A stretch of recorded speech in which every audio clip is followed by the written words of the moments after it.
Cinema విడుదల తేదీల్లో clarity లేక సతమతమవుతున్న పవన్ కళ్యాణ్ అభిమానులకు ఎట్టకేలకు ఓ శుభవార్త వచ్చింది.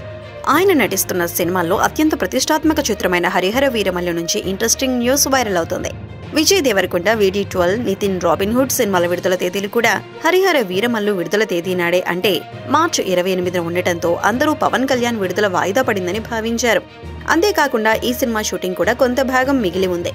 పవన్ కళ్యాణ్ కూడా షూటింగ్ కు గ్యాప్ ఇచ్చారు. ఇప్పుడప్పుడే షూటింగ్ లో పాల్గొనే అవకాశాలు కనిపించడం లేదు. ఈ క్రమంలో అందరూ పవన్ సినిమా వాయిదా పడుతుందని గట్టిగా ఫిక్స్ అయ్యారు. అయితే తాజాగా హరిహర వీరమల్లు నుంచి విడుదలైన పోస్టర్ ఫ్యాన్స్ లో కొత్త ఉత్సాహాన్ని నింపుతోంది. వీరమల్లు ప్రొడ్యూసర్ AM రత్నం పుట్టినరోజు సందర్భంగా చిత్ర బృందం విషెస్ చెబుతూ ట్వీట్ పెట్టింది. ఇందులో హరిహర వీరమల్లు మార్చి 28ని విడుదల చేస్తామని పేర్కొన్నారు. దీంతో ఎలాంటి మార్పు లేకుండా సినిమా అనుకున్న తేదీనే విడుదలకు సిద్ధం కావడంతో power star Pawan Kalyan fans సంతోషం వ్యక్తం చేస్తున్నారు. అంతేకాకుండా మిగిలిన భాగం షూటింగ్ కు పవన్ కళ్యాణ్ డేట్స్ సర్దుబాటు చేశారట. అతి త్వరలో సెట్స్ లోకి రానున్నట్టు తెలుస్తోంది.